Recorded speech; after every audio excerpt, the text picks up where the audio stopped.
Welcome, welcome, welcome. What up, Instagram, Facebook, YouTube, LinkedIn? Y'all come on in. It's been a lot going on that I think you all should know about. Tommy, what up, man? What up, Tommy? Come on in, come on in. So let me just go ahead and jump right in. Ladies and gentlemen, and I'm looking at two different screens. I got Instagram, I got Facebook, YouTube, LinkedIn, etc. So I don't know if you all heard the news about what took place last week, actually quietly in the banking and the finance world. So the banks in the repo markets, excuse me, let me move that. So the bank repo markets just borrowed over $50 billion from the Federal Reserve recently. That's 50 with a B, $50 billion. Now, you may not understand what that means or understand the significance of that, but it's reading economic disaster financially. It's reading economic disaster. Peace. What up, B? If you don't know what the repo markets are, so essentially, the banks sold off a portion of their assets to the Federal Reserve. Okay. Now we haven't economically, the banks have not been in a liquidity crunch since 2020 because the banks had a lot of liquid. They went out there, they printed a bunch of money from 2020 up until now. And unfortunately, the banks are looking at how can we hedge ourselves as the banks. Let me tell you what the repo markets are. So essentially the banks have went out there, sold off a certain amount of assets, and now have leveraged those assets to take on to borrow $50 billion. They did this quietly. What does that mean for you? Essentially, the banks are understanding that they are preparing for people to stop paying on unsecured debt. The banks, they're prepared. They're like, you know what? We're not expecting the government to bail us out. So we're going to go out there and we're going to sell off some assets to be able to protect ourselves. They're hedging their money. You all often hear me talk about you have to hedge your money. Okay. Now, the writing has been on the wall. I did a live last week where I talked about SBA has halted all applications. So for those who don't know, SBA, which stands for Small Business Administration, is government-backed funding that the government lends to small and medium-sized businesses. Now, some banks can offer SBA lending where the bank assumes 50% of the responsibility and the SBA government assumes the other 50% of the responsibility. So they share the responsibility of the lending when you go through a bank and do SBA lending. Now, here's what's going to start happening. The banks are starting to get very conservative because they also are looking at the auto markets. The auto markets are slowly collapsing. There's over 17 million homes in foreclosure. They are looking at is about to hit the fan. Now, why am I sharing this information? I'm sharing this information because, and I briefly talked about this again last week, if you do not have any assets, you will not be able to borrow money in the next few years. If you do not have any assets that you can hedge, that the banks are deeming some form of appreciation, borrowing money as a small business owner, you can forget about it. Or trying to start a business. Going to go borrow some money for your trucking company, forget about it. You want to get some Airbnb? Forget about it. You want to start a real estate invest? Forget about it. Thank you for the badges, B. You can almost forget about borrowing any form of capital without being able to collateralize it because the banks are already prepared for you not to be able to pay them back. I've been saying this for a very long time. We have to be in a position to have the power to purchase. Now, we have to be in a position to have the power to borrow. And unfortunately, because the banks are getting strict, I need you all to ask yourself a very serious question. When you need to leverage money, whether it's to start that business, whether it's to invest in real estate, whether it's to just get by, if you don't own anything, how are you going to pull this off? How are you protecting yourself economically in this economic downturn? Because for those who understand what's going on and for those who understand the game, this is going to be where some people are going to be able to capitalize and set their families up. Now, I'm not saying that you're going to come out on the other side of this a millionaire, a billionaire, or even 100,000-aire, but it is definitely going to be just two sides. You're either going to get stable or you're going to get very poor. You're either going to get stable financially or you're going to lose everything if you aren't positioning yourself properly. See, we haven't put enough emphasis on owning assets. I was just watching an interview about how Michael Jackson and Paul McCartney relationship got very rocky. And Paul McCartney explained why the relationship went sideways. And he said when him and Michael Jackson became really good friends, he said, Michael, the money is in owning the asset in the music industry. And the asset in the music industry is publishing. If you don't own the publishing, now you got to know what to do with it. If you don't own the publishing, you're basically just a slave in the music industry. Okay?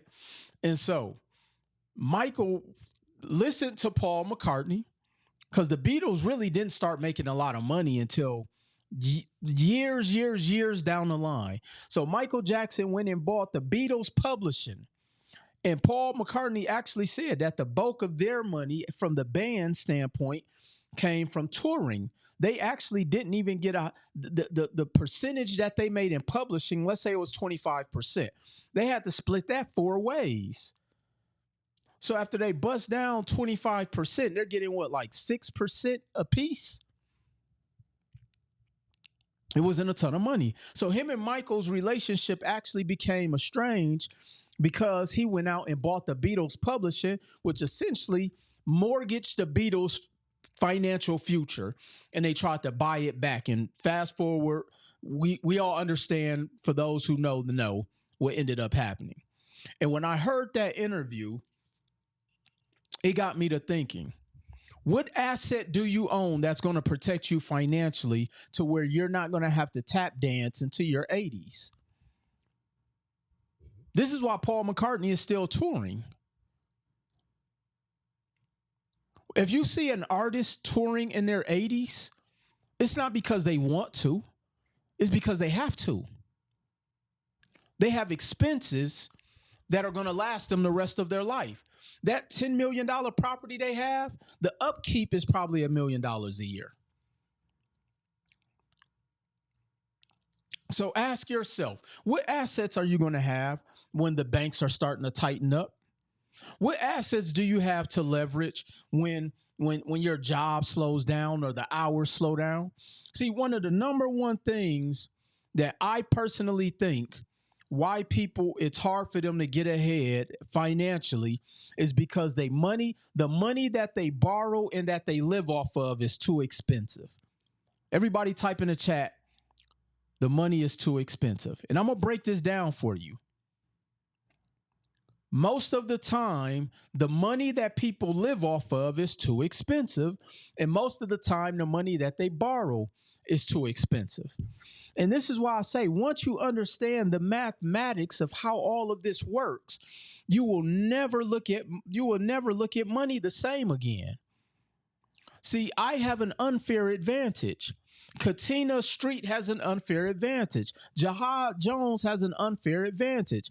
Brian Shaw has the people who I've been coaching have an unfair advantage because we've cracked the code and understanding how to get cheaper money. Let's break this down. I'll go over this every single day until people understand that you cannot compete in this economy when you have money that is too expensive. So now let's break this down.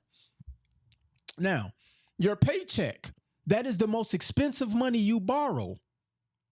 And someone may say, well, Will, you're not borrowing money from your paycheck. Yes, you are. Because the collateral is your time.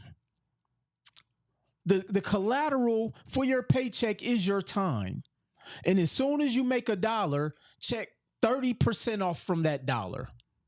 All you got to do is write this down, ladies and gentlemen. You don't even have to listen to me. As a matter of fact, close your eyes and listen to me. Hopefully you can write with your eyes closed. Close your eyes. Don't even focus on Will Roundtree. Just focus on the numbers. Okay. Thank you for the badge, Cal, on Instagram. So now for every dollar you make, 30% of that goes to Uncle Sam. See, this is another reason people can't compete because your tax liability is too expensive. What up, Rico? Your tax liability is too expensive. If every dollar you make 30 cents is gone off top, you can't compete. Off top, the money you borrowing is too expensive. See, I understand nobody taught you this. I understand this is a new language for you. You may not even fully understand what I'm saying today, but take notes, study it, master it, and I promise you, your life will not be the same. So for every dollar you make, for every $100 you make, for every $1,000 you make, 30% of it is gone. So if you make $1,000 every week, you only bring home 700 of that. But yet you're calculating your expenses off of 1,000. That's the first mistake. Mistake number, the second half of that, an average of 64% of your income is tied to basic living expenses. Let me say that again. Over 64% of your income is tied to basic living expenses. So if you calculate, somebody calculate, what is 64 plus 30%? 30% is taxes. 60% is your basic living expenses. I'm not talking about traveling. I'm not talking about going to dinner. I'm not talking about going to the Jeezy residency that was just here in Vegas. I'm not talking about nothing extracurricular. What's 64 plus 30? Somebody give me that count. What is 64 plus 30?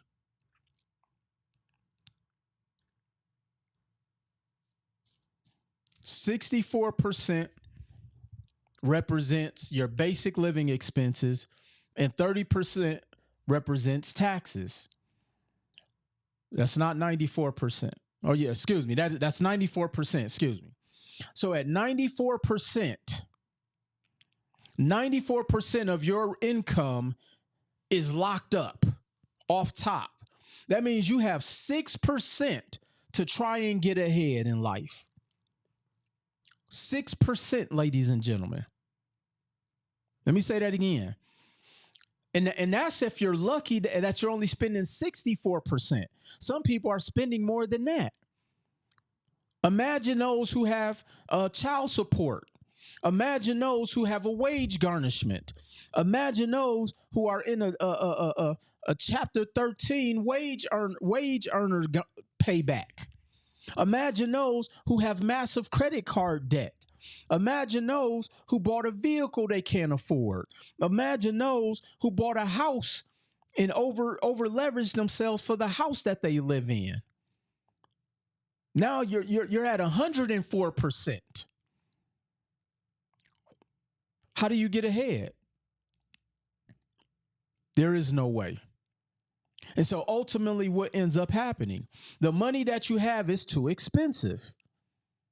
And so what you now have to do is you have to position yourself to get cheaper money. Now let me show you how to do so. And I did this I did this breakdown the other day, but we're going to do it again until you all master this. Okay? I'm going to do this every day if I have to. So, let's say who wants to share what their average monthly living expenses are? See, the average household has $104,000 in credit card in debt. The average household has about $104,000 in debt.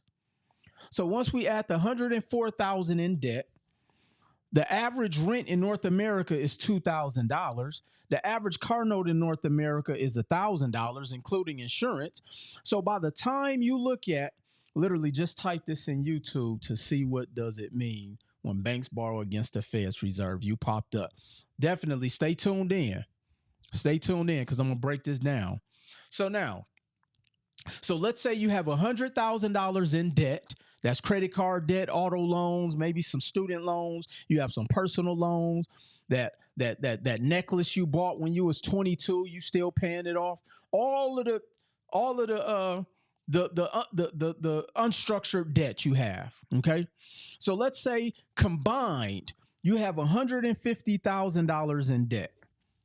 Okay, and if you have a mortgage, it's probably more than that. Okay, so now your monthly living expenses may be costing you $7,000 a month. Okay, your monthly living expenses may be costing you $7,000 a month. Okay, so now your spouse, this is why you're charging your teenager children rent. You got everybody in the house working, contributing to this $7,000 a month in debt.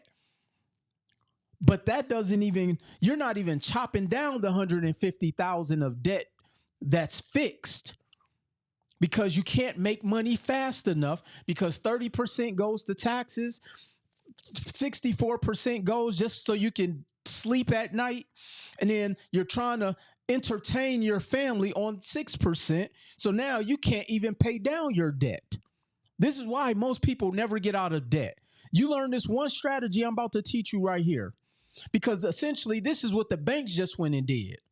Let me show you how, if we don't understand how to start playing these games like the corporations and the conglomerates and the oligarchs and the elite, if we don't learn how to play this game that I'm about to break down for you right here, you pretty much are going to continue to keep yourself in a position to play at a disadvantage financially. Okay? So write this down in your notes. You have $7,000 a month in expenses. Your total debt is $150,000, and you can put your real numbers down. This is the average person scenario right here. Okay. $150,000 in debt, monthly expenses, including all monthly bills, is $7,000 a month. Okay. So now, do you know how much your household has to make to be able to cover the debt on $77,000 a month? And this is without you sneezing wrong and something going bad. So now, let's table that, and let me tell you what the banks just did. We're going to come back to this. So the banks went out into the repo markets and borrowed $50 billion from the feds. Why did they do that? Because they know it's about to be an extremely frigid winter. A polar vortex is coming. It's going to be cold, ladies and gentlemen. Hope you got your North Faces ready. Okay? Hope you got your North Face ready. So, how were they able to borrow $50 billion from the Federal Reserve? They had assets. See, ladies and gentlemen, I've been saying that the bank's number one liquidity that they will always be able to lend against is real estate. So the banks took their assets, went to the Federal Reserve and said, hey, We don't know what's going to happen. The government has been shut down a month. The air traffic controllers aren't going to work. People are about to start freaking out. People are losing their jobs. Starbucks is about to file bankruptcy. Like all of this stuff is going on. Can we borrow some money? Because if they stop making their credit card payments, if they stop making payments on the auto loans and credit cards, those are the top two things that people stop paying first. The banks want to hedge themselves and protect themselves. So they went out there, liquidated their assets, and now they got the money cheaper because it's cheaper for them to borrow that money that is protected versus them hoping that you'll pay them. So now let's go back over to your expenses and why you borrowing money that's too expensive is going to continue to keep you in a financial deficit. So you have $150,000 in debt and you have $7,000 in monthly expenses. So now what I do, I teach people how to position themselves to be able to get cheaper money so that they can actually have some form of financial growth, some form of financial stability. So now imagine you've been working with me, or I've been personally coaching you, or you've been in my REI 90 program. You're in part of my school community. You've been coming to my events, and now you've purchased over the past 4 years 4 properties. Nothing crazy. You bought 1 property a year, and you didn't even use your own money to do so. So let's just say you paid an average of $100,000 per property each year. Okay, we're just going to make this a mathematical equation. So once every year you made an investment to get 1 investment property at $100,000 a piece. Now you only had to put down $25,000. So you put down $25,000 each property. Okay, so now you have 4 properties and you're controlling $400,000 in assets. You have 4 properties and you're controlling $400,000 in assets. Hopefully you all are writing this down because I'm about to show you how powerful this is and what the banks just did and how you can play the exact same game. Now, you've had these properties over the course of, like I say, 4 years. So now you reach out to my lender. My lender is you're going to tell my lender, hey, I want to refinance these properties because I'm trying to borrow cheaper money. Because remember, those credit card you have, they're at 27% now. Somebody told you to go borrow money from Lightstream, 21%. You've been borrowing money from SoFi, 22%. You went to Best Egg. You went to Happy Money. You went to all of these places because people told you can get quick money and flip it and do this and dice it and slam it and wham it and bam. Or you can do all these things. And now you got money at 29% on a 3-year term. That's expensive money, ladies and gentlemen. And so now you're going to go out there you're going to go and tap into the resource of the assets, because just because you paid $100,000 or $400,000 for all 4, that doesn't mean that's the new appraised value. So let's say the properties have appraised to $600,000. Okay. They've appraised to $600,000. So now you have a portfolio that is worth $600,000, ladies and gentlemen. So what you're going to do, you're going to actually go and do a cash out refinance where you're now going to be able to borrow. Let's say you're going to borrow $200,000. First of all, it's tax free. Everybody type tax free. So you're going to go borrow $200,000 against your portfolio tax free. You're already at an advantage. On top of the fact you've been collecting rent payments over the past 4 years, on top of the fact you've been able to depreciate these properties, so it's lowered your tax liability, which means now instead of the IRS taking 30% for every dollar that you make, now they're maybe taking 7%. See, nobody taught you that game. Thanks, Cal. So you're going to go borrow $200,000 against your assets, tax-free. Now, instead of borrowing like when you go to Best Egg and SoFi and Lightstream and all of these places people told you to go borrow money that's expensive, and you've been trying to start that trucking company, everything you tried failed because the money was too expensive and you couldn't get customers or clients fast enough. So now that 200,000 you borrowed against the asset, you have a 30-year term. Everybody say 30-year term, which means now you have 30 years to pay it back instead of 3. Stretches the money out.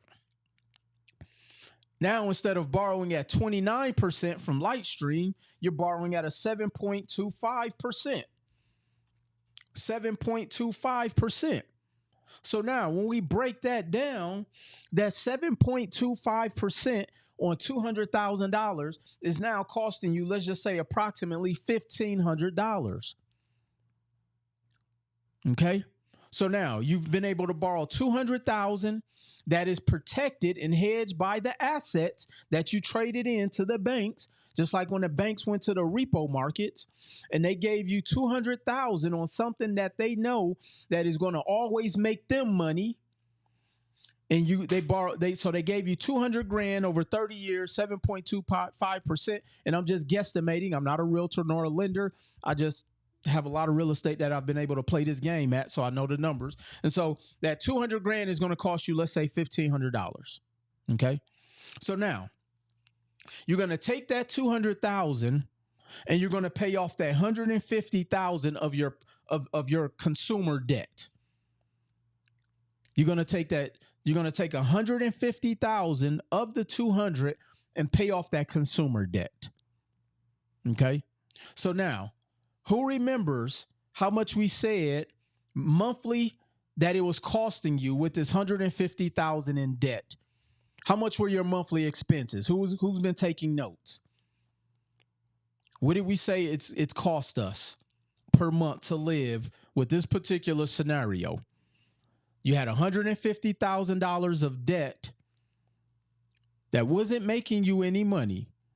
All right, thank you, Live Life. So it was costing you $7,000 a month. Now, mind you, we just went and borrowed $200,000 from the bank against our asset, and we took $150,000 and we went off and paid some debt. And now that debt from that $200,000 is costing us how much? Who remember? We borrowed $200,000 from our real estate, and it's only going to cost us how much a month over 30 years at a 7.25% interest rate? Who remembers how much that's going to cost us?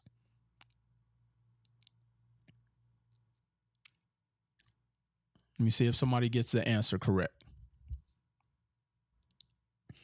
How much? $1,500.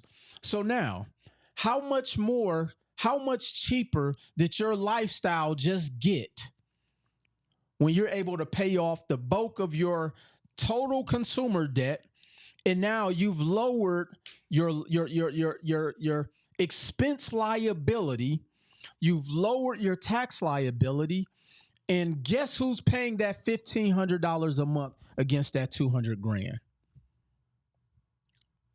The tenants. Even if let's say, they're having a hard time paying their rent. Now your new expense is $1,500 a month, ladies and gentlemen. Essentially, this is what velocity banking is. I know a lot of people don't know how to explain it in this capacity, but this is what velocity banking is. You're leveraging debt to put yourself in a position to get cheaper money, ladies and gentlemen. This is why people can't compete. Because you're trying to go out there worrying about the job, cutting your hours, potentially being laid off, possibly fired because you're doing every TikTok challenge on the internet. And now your eggs is $17. I don't know if y'all just saw the story I just posted. I was in a grocery store last week. Eggs $17 for 12. They better hatch some new ones for $17. So I've now positioned myself where I've went out and borrowed money from my assets to be able to pay off the bulk of my consumer debt. So now my monthly expenses went from $7,000 a month to $1,500 a month. Ladies and gentlemen, this is exactly what just happened. Man, this better information than the Ivy League school teach. I appreciate that. Thank you. Ladies and gentlemen, this is what the banks just went out there and did. Right up under your noses. The banks went out there and borrowed into the repo markets and went and borrowed $50 billion of liquidity by trading in assets so that they can get cheaper money because they know that people are about to get ready and default. How come you can't play that game? Oh, because you didn't want to hold real estate. How come you can't play that game? Oh, because we wanted to just lease apartments and rent it out on Airbnb. No disrespect. How come you can't play that game? Oh, because we want to go buy just box trucks. Ladies and gentlemen, we have to stop playing this money game as beginners and start playing this game like experienced investors. We play the investment game at the lowest level and wonder why we get stuck holding the bag. We wonder why we get stuck with the carrot ears with our pockets hanging out our pants. Because we're not in position to compete because we haven't positioned ourselves to compete. So until you learn this game, you will not be able to compete economically. Now, why is this important? This is also important because if you plan on trying to scale your business in 2025 and 2026, and if you don't have access to capital, you have no chance of making it. I read another story, and I'm actually going to do a reaction to this video. So there was this franchise, this family franchise of restaurants trying to grow and scale. And so they were going out there and trying to raise money on the private equity side. And so they went and found, now here's why not understanding the cost of cheap money will either put you out of business or you'll never get to be in business. So they actually found a private equity firm who was willing to give them a $25 million line of credit at 7%. I wanted to throw the phone when I heard how ridiculously cheap that money was. Let me say that again. The private equity firm wanted to give this family who owned a franchise of restaurants, and they were looking to scale. And they gave them an offer at $25 million at 7%, revolving, no term. And in exchange, they wanted 25% of the company. And they said no because they wanted to touch the money as opposed to it being revolving. And I said, this is why our community stays poor. We don't even understand that money was damn near free. See, when money is cheap, we call it free money. It doesn't mean we don't pay it back. It just means that the money is so ridiculously cheap that it gives you enough cushion to be able to go out there and actually deploy it so that you can see what works and what doesn't work and not be under the helm of somebody who just basically put you in a payday loan, like these cash advance or merchant accounts or MCAs that a lot of businesses do. Just had a client business go bankrupt, went and borrowed $300,000. Let me show you how the cost of money is literally life or death for your business. I had another client who went and borrowed $300,000 on an MCA loan, a merchant cash advance. Ladies and gentlemen, his daily payment was $8,000 a day. They took it out every day for 21 days a month. Somebody calculate what's 8,000 times 21. It was costing him $108,000 a month to pay back against $300,000. And I just showed you how when you own real estate, you can go borrow $200,000 and it costs you $1,500. This is why you won't be able to compete, because we haven't been taught about the cost of money. We've just been taught to go make money. We've just been taught to go to Navy Federal and go to Truist and go to PNC and go to here and do this and go to this bank and go to that bank and do this play and do that play and this and that.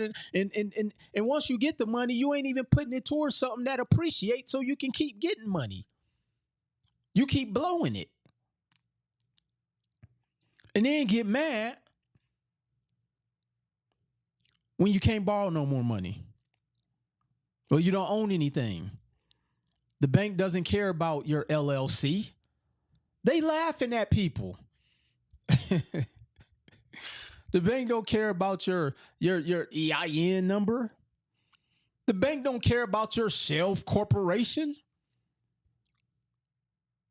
The bank don't care about your Opus office address. The bank the bank don't care about your paydex score. They don't care about none of that.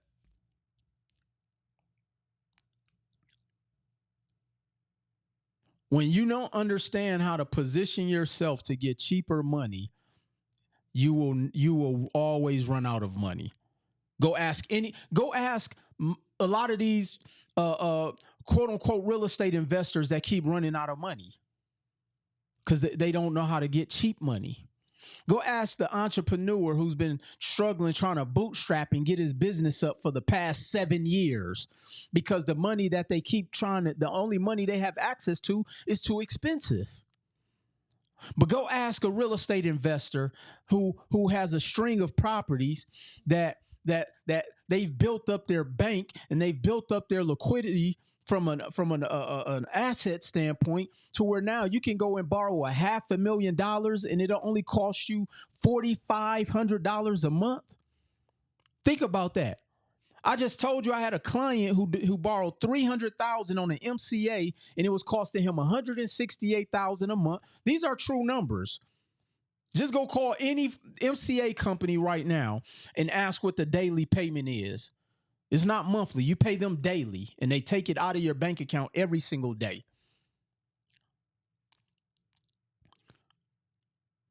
This is true. Unfortunately, I've been there, and it sucks.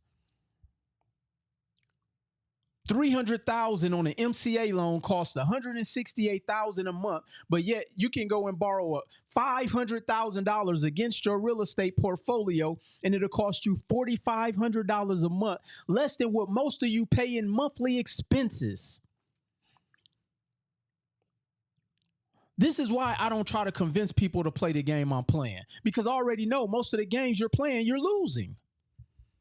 You can't compete. You can't get money cheap enough right now. And right now, with the banks shrinking, right now, with the banks tightening up, right now, with the banks asking for every piece of documentation under the sun just for you to borrow $10,000, how you going to grow now? How you going to scale now? If you're not playing the game where you're stacking and hedging with assets, you will not be able to borrow anything. And the lesson here today, you can fact check everything I'm saying. Go and look up the bank's Fed repo market and how they quietly went and borrowed $50 billion from the Federal Reserve. And all they had to do was show them some assets. Ladies and gentlemen, I bought an 8 unit back in November of last year. And last year, the rates were a little high. Well, I'm not even going to use that term. The rates were higher last year. And for those who don't know, rates are higher when you have a commercial building that has over four units inside. And so I bought that 8 unit and I financed it at a 10% rate, which is still cheap money. I paid $430 for it. They had it on the market for $500. I talked them down, got them at $430. I had to put about $140,000 down. So I owe about three and some change. Ladies and gentlemen, I've had that property not even a year yet, and it's worth over 600 something thousand. So now I can actually go and borrow against that 8 unit. The rate has actually dropped. I just got a quote. If I were to take money out of the 8 unit, I can actually get my rate down to 8.5%. So not only can I take 200,000, my rate is going to go down. It's an 8 unit, making about $7,000 a month. And so if I borrow 300,000, it's only going to cost me $2,100 a month, and I'm making about $8,000 a month. See, when you don't understand how to make this a mathematical game, or when you don't understand how to position yourself to get cheaper money, you have no way of competing.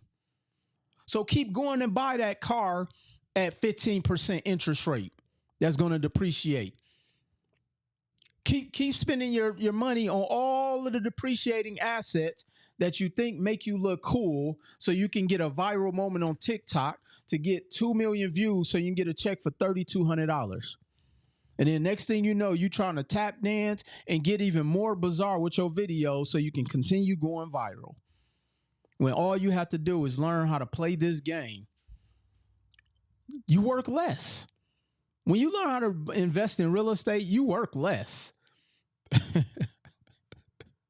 People say, "Oh, I don't want to be having to deal with tenants and this and that and that." You dealing with the IRS? I ain't never heard, like, people complain about dealing with tenants, but you deal with the IRS.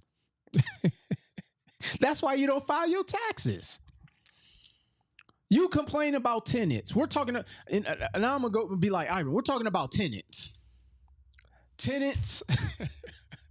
How do you pull money from a property? Is it a cash refi or a HELOC? If it's an investment, it's a cash refi. We're talking about tenants. People complain about not wanting to deal with tenants, but you got to deal with the IRS. You're forced to deal with them because you don't have no write-offs. Oh, the fake write-offs you make up, but then you can't buy nothing because now you showed the bank you make $10,000 a year. Like, we have to stop playing these poverty games. I mean, they was cute back in the day. I used to play them too. Trust me. I used to play to write off all my expenses. I used to play, let me claim your kids. I used to play I played all those games, ladies and gentlemen. The statute of limitations is up, so I could tell you. I played all of those poverty games. And when you play poverty games, you stay in poverty. But once I started learning how to play the games of the affluent, the games of the wealthy, the games of the rich, the games of how investors play, when you start learning how the cash flow quadrant works, then you play the game differently. What's the difference between a cash out refi and a HELOC? You can only get a HELOC against your primary residency. Typically, banks won't give you a HELOC against an investment property. A HELOC is a line of credit against the property, whereas the cash out refinance is you're refinancing the loan to either pull out money against the equity or just refinance the rate. But us as investors, we're going to always keep debt on our property. Why do I want to pay my properties off? That's the bank. Like, all I'm doing is using the properties as my banks to create cash flow and to mitigate my tax liability.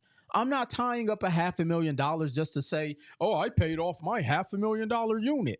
The banks don't care. You don't get any more cool points for that. Oh, I paid off all my properties. The bank, like, you've just tied up your wealth growth thinking that it's a flex.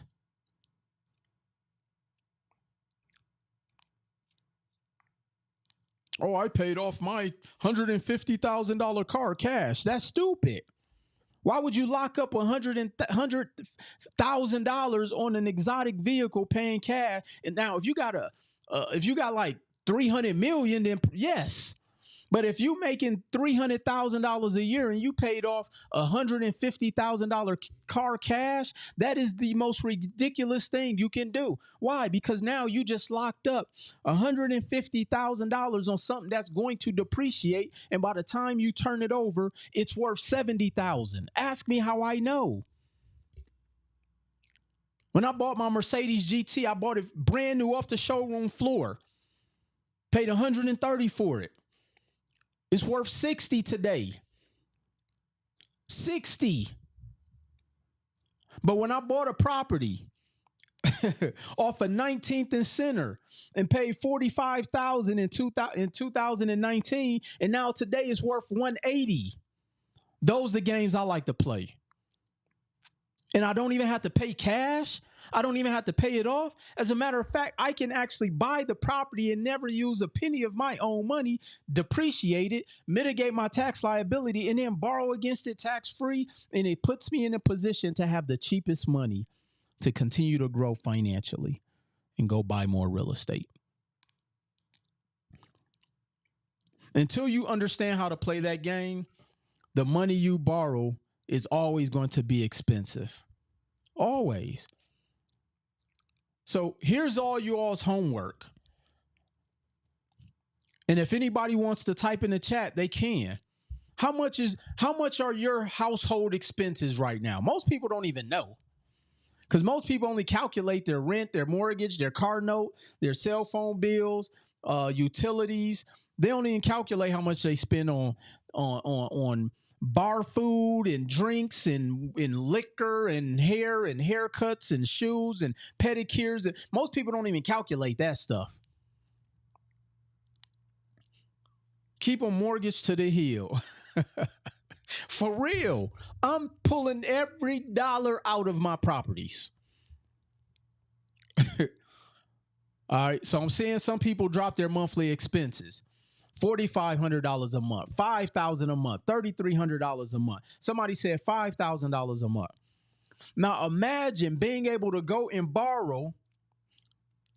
Now go calculate your debt. Calculate your student loan debt. Calculate if you have a mortgage. Calculate your credit card debt, your personal loan debt, your auto loan debt. You calculate how much your total debt is and drop that in the chat. And then once you figure how much of that debt, that let's say your debt is again $100,000. Ladies and gentlemen, $100,000 borrowed against an asset is only costing you $700 a month. So let's say you're one of those individuals where your monthly expenses is $5,000 and you have at least $100,000 of total debt. The only way to get debt free is that you're going to either work your off forever, or you can borrow it against the property. So now imagine being able to go and borrow $100,000 against the asset, pay off the $100,000 of your personal liability, and now your monthly expenses went from $5,000 down to $700. Let's just say it's $1,000 now.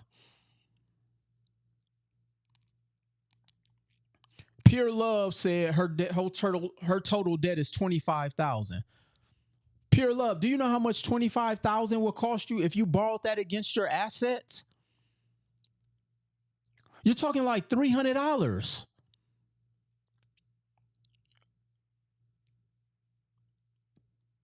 $25,000.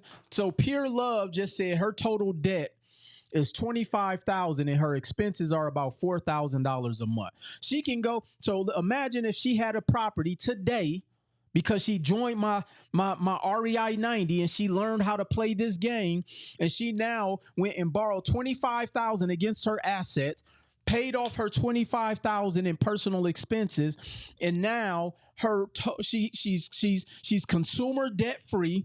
The debt is tied to an asset, and now that $25,000 has now chopped her expenses down to like $200, $300 a month. I saw somebody put $320,000. So now imagine having a portfolio where you can borrow and get $320,000. Your monthly expenses would be like $2,200 a month on $300,000. See, ladies and gentlemen, we have not been taught how to play the money game. We've only been taught how to make money. Ladies and gentlemen, we haven't been taught the tax mitigation game. We've only been taught we work, pay taxes, and die. We even get it tattooed on our chest. I'm gonna just work, pay taxes, and eventually I gotta die. Like we it's almost like a badge of honor for us not knowing this stuff. No, I don't want to die poor. I want to give my son a fighting chance in life.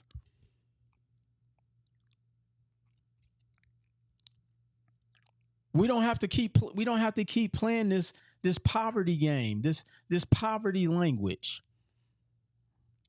It's like it's cool to be in poverty.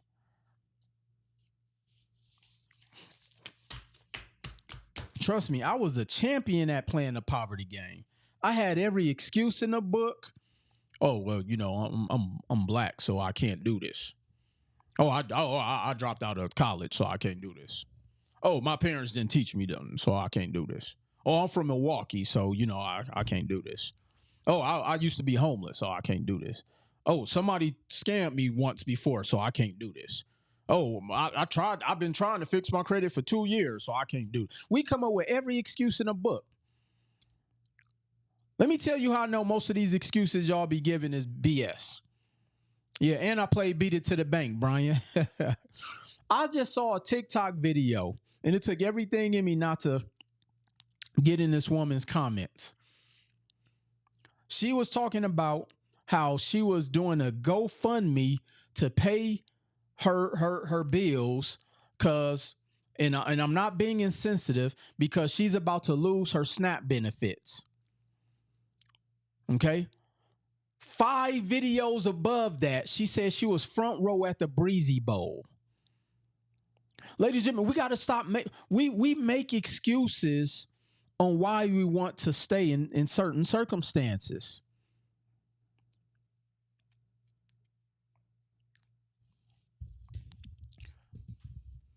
Y'all might go hit the link in the bio. This is the only way you're going to learn this game. This is the only way you're going to learn this game. Because here's something I can almost guarantee you. It ain't no YouTube video that's going to teach you what I teach you. There is no YouTube video that's going to teach you what I just taught you here tonight.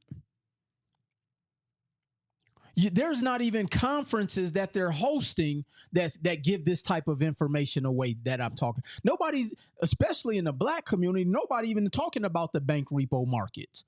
And our black leaders, we're not talking about hedging money. We're not talking about leveraging assets.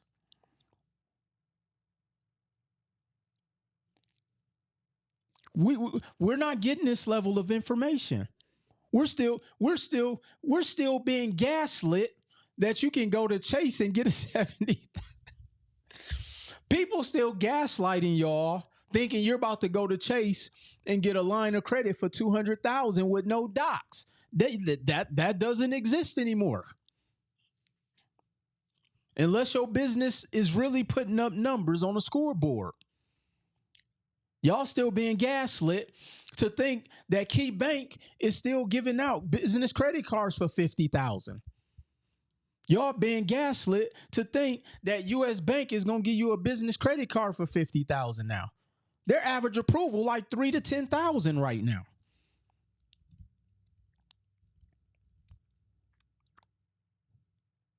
I just saw an article where Barcelona said we're banning Airbnb. Barcelona. It's pretty much banned in Las Vegas. Ladies and gentlemen, we got to start learning how to play the game the right way. And I can almost guarantee you there's very few YouTube videos where you're going to learn about what I just shared here with you today. There's very few conferences you're going to be able to attend where they're actually showing step by step with documentation and even showing you the math. I've yet to go to a conference that Will Roundtree wasn't speaking at where they've given me something where I have a list of notes of an actual plan of execution other than post 5 times a day, Cross your fingers, believe in yourself, and I've yet to go to a conference that's giving me actual instructions on how to even deploy capital from a mathematical standpoint.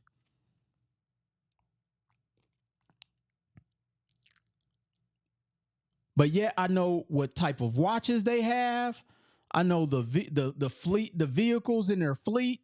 I know what type of houses they have. I know all of this about some of the masterminds I've attended that I wasn't speaking at. Nobody's showing you execution.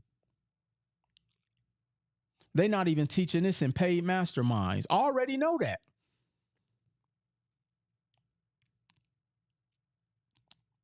I know for a fact I'm willing to put up any dollar amount. I'm willing to put up one of my houses. They ain't teaching this stuff.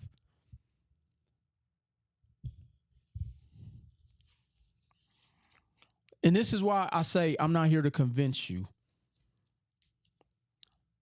because your financial report card should be enough convincing that what you're doing right now is not working.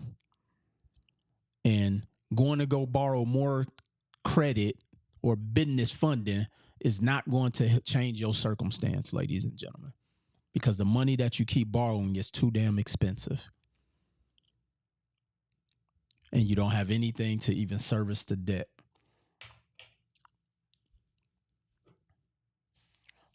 Ladies and gentlemen, click the link in the bio. This month, I'll be hosting a few free webinars so you can learn a little bit more in depth. But one thing I can assure you, you're not going to learn these. You're not learning what I'm teaching here in no master class. I don't care how much you pay for it. Yeah, you'll be motivated. Yeah, you'll feel good. But once you go and borrow $50,000 just to get into their program, just to get a stack of PDFs, you'll be filing bankruptcy. So with that being said, I appreciate y'all. Thank y'all for going on this journey. And again, go do your own homework. Just go look up the bank repo market. It'll be one of the greatest horror films that you'll learn about. The greatest horror film is some of your lives. One of the best horror films I ever witnessed was my life, when I didn't own anything and when I was playing the game wrong and I was just trying to write stuff off and I was getting credit with no intentions and just acting like a whole amateur out here.